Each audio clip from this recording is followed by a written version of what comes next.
Hey friends, coming up here today on Unscripted on 13 Plus. Happy Thursday. Following the latest in the Trump trial, deliberations, of course, underway right now, and just kind of what some of the impacts of that verdict could be. Also, yesterday was crazy for firefighters. Two big wildfires started. One of them completely contained, another one evacuation order still in effect. So going through all of that, everything you need to know. Also just a reminder this morning to stay fire safe. It is hot. It is dry. And that's not changing anytime soon. Well, let's have a look at your 7-day forecast. A little bit of a break today, which is nice. Yeah. Mentally, it's a little bit of a break, but it's staying warm. So we'll have all that coming up here in just about a minute.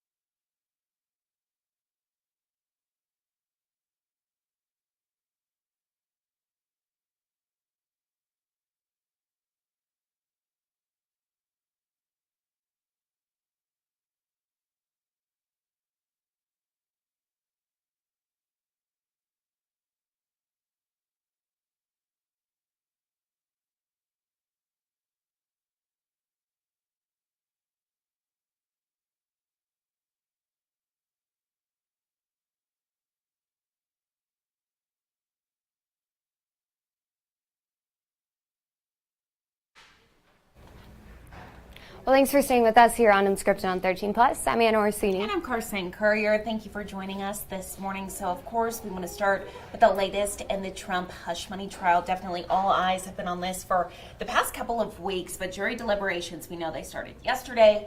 Today is the second day in those jury deliberations. Before they could get back to work, they first heard a readback of testimony and the jury instructions. Now, near the end of the day yesterday, we know the jury sent a note saying they wanted to hear 4 pieces of testimony. That was at around 11:45 yesterday, our time. Now, among the testimony read back to the jury this morning was from former National Enquirer publisher David Pecker about a meeting he had at Trump Tower in 2015. Now, jurors also wanted the judge to reread the jury instructions. Many courts provide a hard copy of instructions to the jury, but in New York they do not. The judge reminded jurors that any decision must be made beyond a reasonable doubt. Again, Trump faces 34 charges in this case. The judge ordered all parties to remain in court in the building there, just in case there is another notification from the jury. Trump's attorneys have already spoken out and said that depending on, of course, what the verdict is, they do plan to appeal if he's found guilty immediately. So we know NYPD has barriers outside of the courthouse. There have been people out there on both sides expressing, support for Trump or, the opposite of that. So this is something we're going to keep an eye on for you throughout the day. And of course, be sure that you have our app just in case we get any new information. We'll be sure to push that out to you so you are some of the first to know. Absolutely. We have so many people here in the newsroom watching this step by step. Yeah, so just all day long. We will let you know. Turning now to a story here at home. We know happening today, Pima Community College will be getting a visit from a member of the White House staff. White House National Cyber Director Harry Coker Jr. will be visiting to encourage Latino students to pursue careers in cybersecurity. So he'll be highlighting some of the efforts to strengthen the local cybersecurity ecosystem and why it's critical in developing a training pipeline to safeguard our country's cyber infrastructure. After his remarks, there will be 2 panels of local experts speaking on the best practices in building local cybersecurity and the workforce around it. This will be happening in about an hour at 10:30 at the PCC's East Campus off of East Irvington Road. So pretty cool opportunity for students there today. Absolutely. We love to see it. So turning now to some wildfires in Arizona that we're keeping an eye on. So we know we are working to learn more this morning about a structure fire that became a wildfire in Cochise County. The Lincoln fire had started at a home in Bowie and quickly grew, leaving 1 person hurt and 3 homes completely destroyed here. You can see some video of that scene. Now we know the Red Cross is stepping in this morning to help the 3 families displaced by the fire. We're told the man who was hurt was airlifted to a hospital with 2nd-degree burns to his hands. And there's still no exact word on what caused that fire specifically, but local fire chiefs say that it started in one of the empty homes there on the property. They say that the extent of the damage could have been avoided, though fire officials say that the area lacked what we talk about a lot, kind of a defensible space around your home, so just clearing out any vegetation and debris so that it can't really fuel those potential fires if they do start. And they say this is something they'll continue to urge people to do throughout fire season. So just be mindful of that. If you have any branches, any trees, any bushes by your house, try to trim those down the best you can, or get rid of any of those excess branches, just so that you do have that space between vegetation in your home. So if any of those things catch on fire, that doesn't then spread to the property. Absolutely. Definitely a reminder too about weeds. I know after monsoon, a lot of people here locally see a lot of weeds growing. That still counts, so make sure to get those removed as soon as possible. Now, in eastern Pinal County, evacuations are still in place for the Simmons fire. According to an update from the Department of Forestry and Fire Management, the fire is still 475 acres with 0% containment. Now, 5 structures have been damaged in the fire. 4 have been destroyed. Today, crews are still working to protect the town of Kearney. Of course, that's a big concern for them, just keeping that fire from spreading towards the town. For safety reasons, power has been turned off to the north end of Kearney. About 50 homes right now are either in set or go status for evacuations. So the good news is, haven't seen this fire grow, but still 0% containment on that. So as we head into today, definitely going to be something we're keeping an eye on, just with those temperatures certainly not helping. And speaking of those temperatures, we're going to take a look at your 7-day forecast for the next week or so here in Tucson. What we were talking about earlier, a little bit of a break. So 99 degrees today. I think mentally when we talk about weather, it's nice to see something that's not triple digits. Of course, it's not a huge difference from 102 or 101, but it does make us feel a bit better. Exactly. And Mallory Schnell this morning, she was talking a little bit about how we could reach 100 degrees, but she forecasted 99 because the National Weather Service is saying that we're kind of trending downwards. So take that as a win, as Anna was saying. Again, though, looking to end the month without a drop of rainfall at the airport. So pretty common for this time of year. Of course, we hate to see it, especially a big reason why we're seeing all those wildfires pop up. So high temperatures staying a few degrees above normal for the end of the month. We are remaining dry through the 7-day forecast. Sunny skies in the afternoons, breeziness in the afternoons as well. Overnight lows, though, still cooling into the 60s, so that is some good news just this time of the year here in Tucson. Other places like Phoenix, they stay warm at night. We don't. So if you're going to get out and enjoy maybe any outdoor activities, it's a nice time when the sun starts to go down. Take a walk towards the end of your day, get up early in the morning. Still relatively cool compared to midday where we're seeing highs of 102. Exactly. We will take it.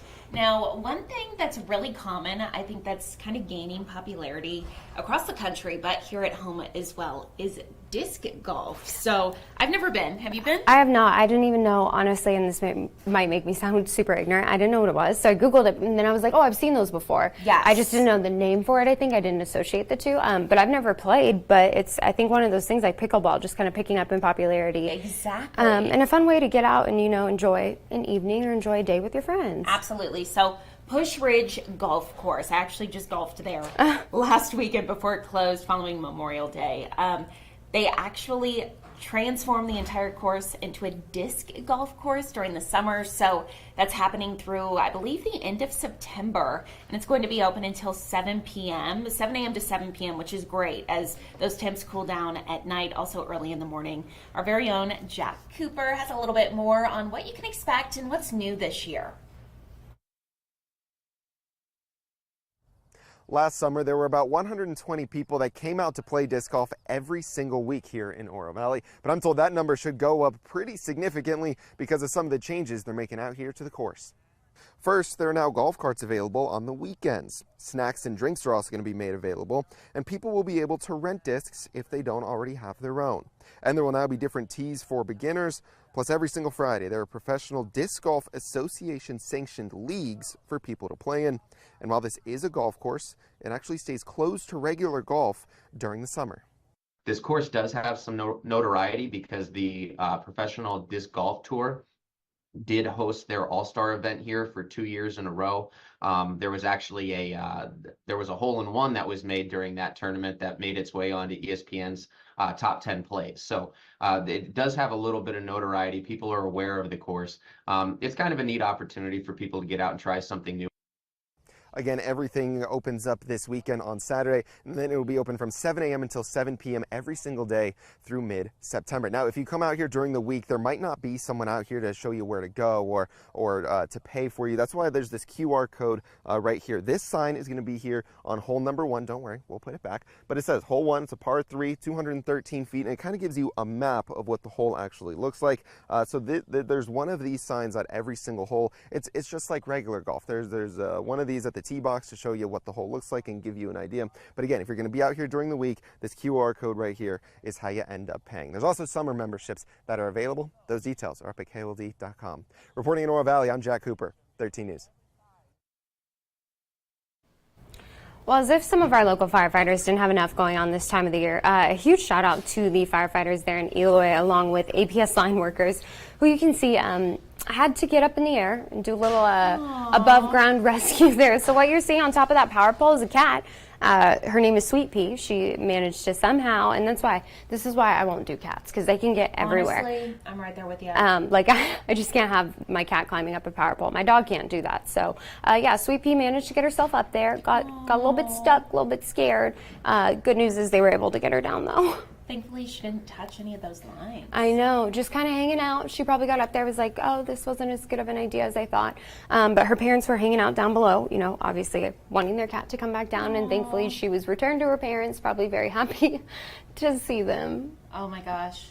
Happy ending. Very happy ending, yeah. I just can't imagine like looking up and seeing your pet and being like, how did you get up there? Also, don't jump. Yeah, I'd be like, please, don't but also, jump. How'd you get up there? But also, please stay up there. Yeah. Oh my goodness, yeah. So let us know if your cat's ever done this and if you've ever had to have firefighters come and get them. Can you imagine? So my sister's boyfriend's a firefighter in Gilbert, and he's like, yeah, it actually happens a lot. We have to climb up onto roofs and like get cats down. And he's like, and they're just screaming, and he said a lot of the time they're mad.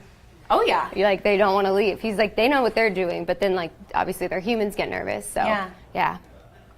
Crazy. Just a part of the job. Well, for the doggy girlies like myself, Me too. I love the doggies. I do This too. is a super sweet story. So, oh my goodness, Canine Boone, so there is light at the end of the tunnel. It's going to start a little dark here, but he got his leg amputated because they found a tumor. He had cancer. He was 1 year old. He was working with the police department, and so his handlers interviewed in this story on our website if you want to go get more details here. But he's like, we were so scared. We didn't know what was going to happen. We started looking for new canines to help with the police department or the sheriff's department.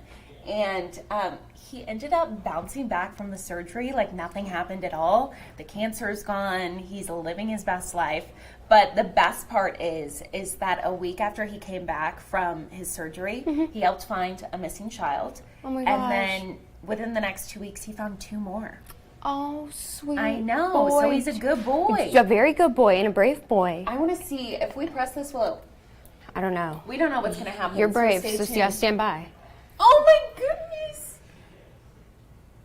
Oh, he's so cute. We have to wait to see him run again. Because he's a tripod now. Yes. Look at him. Oh, handsome boy. He's so sweet. So this is in Virginia. But Boone, we were talking about, isn't that the perfect? That's the perfect name for a bloodhound, yeah. And I mean, when you think about it, obviously they're wondering how he's going to adapt to having 3 legs instead of 4. But like the thing that they get the bloodhounds for is their nose. Yeah. Because they just have an incredible nose on them. And I guess that wasn't impacted by losing his legs. So he seems so happy. Yeah, that's what his handler says too. He's like, I can still sniff, so this is Exactly. great. And they typically retire at around 9 years old. So he Yeah. has 8. Look at him, his little school picture. He has, 8 years left? Yeah. Oh, look at him He's a go. sweetie. He just adapted because he's like, I have to do the work and help save the kids. Yeah, they said that he has to have a job. I would imagine so, yeah. He doesn't, because what's he going to do? Just sniff through your house? Well, good for Boone. I know. We love the canines so much. We love to see it. I'm also glad that that worked. Yeah. We didn't know. We didn't, but I'm glad we saw the video because he's so handsome. Look at him. Look at him go. I just want to meet all the canines here locally. If you know anyone who's a canine officer Yeah. or you are a canine officer, let us know. We want to have you on Unscripted on 13 Plus. We want to meet your canine. Please. All the good doggies. Let us know. So this is another story that's up on our website that you can take a look at right now. I know we've had a lot of conversations about this, just like the expansion of technology and how different even things are from, when we were in school. Yeah. And so, I mean, I look at students at school now and I'm like, oh my gosh, these girls, like the amount of makeup, just like they look like Also they're in what college. They're wearing. Yeah. I hate to be like a little bit older and judgmental. Yeah. But that didn't fly. We weren't allowed to wear crop tops to school or No, leggings or when I was in leggings. school. Yeah. Yeah. So it's very different now, but neither here nor there. Teach, yeah. They all look great. It's just surprising seeing it, like how different school is now. Kids walking around texting. We couldn't text in the hallways. So you guys would get in trouble for being on your phones? We couldn't have our phones out during the day. Obviously, people Okay. did, but it was like very like you had to conceal it under the table, and you would get it taken Really? away until the end of the day. If they caught you on your phone, they would Oh. take it to the dean's office, and you had to go pick it up at the Okay. end of the day. So my public school wasn't as strict. If you were actively on your phone during a lesson, or if you were talking on your phone or FaceTiming or anything like that in the Yeah. hallway, they'd be like, put your phone away. Yeah. If they told you to put your phone away like more than once, Yeah. they took your phone. Happened to me a couple of times. Yeah. I'd put my phone in my pencil pouch and I would use the clear part to like text through. Oh, I do the same thing through like a folder, like a clear Yes. folder, one of the like ones that you put in binders, like. And keep in mind, this is like in 2015, so Yeah. I can't even imagine now with TikTok, Instagram, Everything. all the things. Yeah. I wouldn't think, honestly, I think it'd be hard to be a teacher and have to deal with that, the Well- distractions. Well, and two, I think that it's become like my mom would get upset with me for being on my phone in school, unless like she needed to contact me for an emergency. If I would text her, she'd be like, "Why are you texting in class?" But I think now it's just so common that like there's kind of this like almost. Entitlement, almost. Well, I think, from some parents, it's like they get upset that kids' phones are getting taken away because they can't contact their kid, which I do get. I do understand in case of emergencies, you want to be able to contact your kid.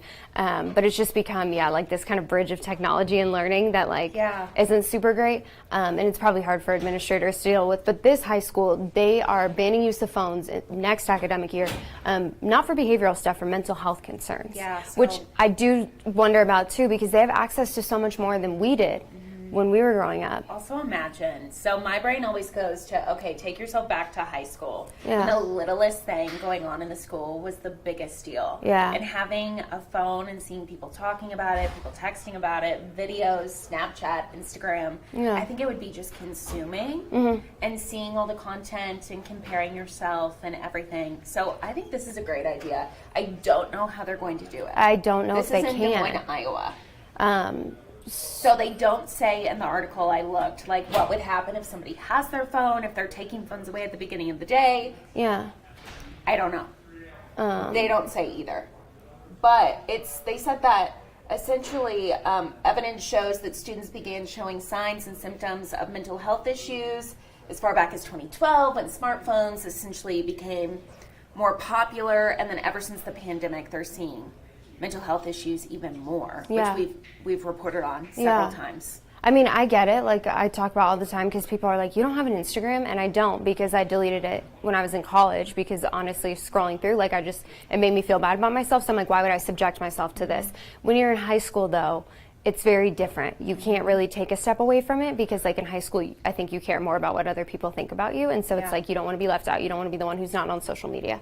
And your world just feels like so much bigger in the sense that like you don't really have an outlook of what's going on outside of your high school and outside of your little world. Like you don't realize There's so much more. Yeah, there's so much more. And I promise you, for anybody who has kids or like if you're in high school, you shouldn't be on your phone watching this right now. But if you're in high school, like you think Summer. that It's everything. Oh, right. We didn't get out until June in Colorado. Really? Yeah. So I'm like, how are they out of school? But you feel like it's all so big. And I promise you, 10 years from now, it doesn't I can't matter. even remember half the people in my high school. None of it matters. Like it won't impact you as much. So, Love that the school is doing this. Yeah. Don't know how they're going to do it. It's not just phones either. It's AirPods, Headphones, yeah. Which, I mean, the amount of people who just like listen to music yeah. while they're walking in the halls. I don't know how they're going to do it. Maybe we'll get a follow up here. Yeah. Well, I mean, we'll see how it goes next school year.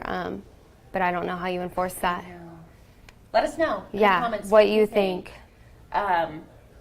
The safety aspect, I think a lot of parents would be like, I want to be able to contact my child if need be. Here's the thing. We do live in a world where it is a reality that something could happen at your student's school and you would want to be able to be in communication with them. Same thing for the student. Like I know growing up in Colorado, there was a shooting at a different high school when I was in high school. And so I texted my mom and I said, hey, we're on lockdown right now. I just wanted to let you know. So there is that component of it where like that is a reality. It does happen in our country. So like parents would want to talk to their children if that happens. So I don't know. I don't know what the right answer is. Thankfully, I don't have to worry about it because I'm not a teacher and I don't have a student in high school. One day we'll have to worry about it.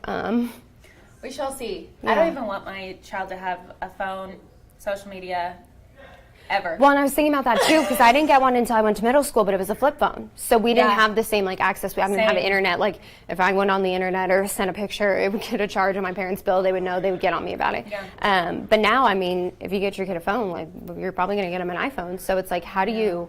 But then like, there's so many things that kids can do, and like the world's not as safe as it used to be. So your kids can't just like walk home from school the same way that they used to without some of the concerns. So it's like, I don't know. I don't know what a good answer is. Thankfully, my dog can't use an iPhone, so I don't have to worry about making these decisions right now. Exactly. So that's the bright side. Pet parents. Bright side. Yeah. We'll take it. Weigh in, let us know what you think, though. Taking a live look one last time at Mount Bigelow, some of those sunny conditions out there today. A beautiful day ahead of us, 99 degrees, hopefully not making it up to 100, but then triple digits until at least next Wednesday. We'll take it. It's that time of year. No problems. Yeah, I mean, we can do it. Be safe out there. We did it last time. Be safe for yourself. Make sure to hydrate more. As Mallory Schnell says, if you're thirsty, you're already likely dehydrated. I know. I hate when she says that because I'm like, I am dehydrated. I know. Just something to keep in mind, friends. So stay safe out there. Tune in tomorrow for Unscripted on 13 Plus at 9:30.